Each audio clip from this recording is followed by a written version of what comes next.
2014 సార్వత్రిక ఎన్నికల్లో విజయమే లక్ష్యంగా పార్టీ బలోపేతంపై రాహుల్ ఫోకస్ పెట్టారు. కాంగ్రెస్ ముఖ్యమంత్రులు, పీసీసీ అధ్యక్షులు, సీఎల్పీ నేతలతో మేధోమథనం జరుపుతున్నారు. ఈ సమావేశంలో రాష్టం నుంచి CM Kiran, PCC chief Botsa పాల్గొన్నారు. పార్టీ కోసం కష్టపడి పనిచేసే వారికి గుర్తింపు ఉంటుందని, లేదంటే శిక్షార్హులేనని రాహుల్ హెచ్చరించారు. ఇవాళ కూడా వార్ రూమ్ లో భేటీ కొనసాగుతోంది. ముఖ్యమంత్రులు, పీసీసీ చీఫ్లతో రాహుల్ మేధోమథన వార్ రూమ్ లో కొనసాగుతోంది. దీనిపై మరిన్ని వివరాలను మా ప్రతినిధి రమేష్ అందిస్తారు. రమేష్, వార్ రూమ్ లో రెండో రోజు రాహుల్ మేధోమథనంపై మీ దగ్గర ఉన్న అప్డేట్స్ ఏంటి?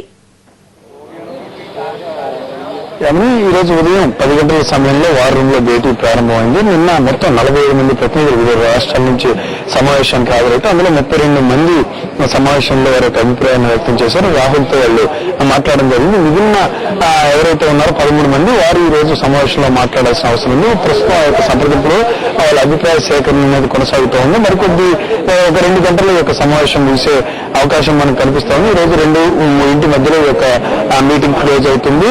దానికి ముందుగానే రాహుల్ సమావేశం ఉద్దేశించి ప్రసంగించనున్నారు. దాదాపు అన్ని రాష్ట్రాలకు సంబంధించినటువంటి పీసీసీ అధ్యక్షులు కానీ ముఖ్యమంత్రులు లేదా సీఎల్పీ నేతల నుంచి సమాచారం తీసుకున్న తర్వాత వాళ్ళ అభిప్రాయ సేకరణ జరిగిన తర్వాత దాన్ని రాహుల్ తన వద్ద ఉన్నటువంటి సమాచారంతో బేరీజు వేసుకుంటారు. ఆయన అనంతరం మొత్తం ఒక ఎవరైతే సమావేశానికి హాజరయ్యారో వాళ్ళందరినీ ఉద్దేశించి ఒక ప్రసంగం చేయనున్నారు. భవిష్యత్తులో పార్టీని పూర్తిగా పట్టాలెక్కించేందుకు, గాడిని పెట్టేందుకు, తిరిగి అధికారంలోకి తీసుకొచ్చేందుకు తీసుకోవాల్సిన చర్యలు ఏంటి, ఏ రకమైనటువంటి ప్రణాళికతో కాంగ్రెస్ పార్టీ ముందుకెళ్లాలి అనే అంశానికి సంబంధించి ఆయన చాలా క్లియర్ గా ఒక రోడ్ మ్యాప్ ఇవ్వనున్నారు. అందులో భాగంగా దేశవ్యాప్తంగా రాహుల్ పర్యటించాలి అనేటటువంటి ఒక అభిప్రాయం కూడా వ్యక్తం అవుతుంది. ఇప్పటికే 18, 19 తేదీలో ఒరిస్సా రాష్ట్రంలో రాహుల్ 2 రోజుల పాటు పర్యటన జరుపుతున్నారు. అనంతరం మరికొన్ని రాష్ట్రాల్లో కూడా రాహుల్ పర్యటించే అవకాశం కనిపిస్తోంది. బడ్జెట్ ఏదైతే పార్లమెంట్ బడ్జెట్ సెషన్ ఉందో ఆ తర్వాత వచ్చేటటువంటి సెలవు రోజుల్లో రాహుల్ పర్యటన కొనసాగే అవకాశం కనిపిస్తోంది.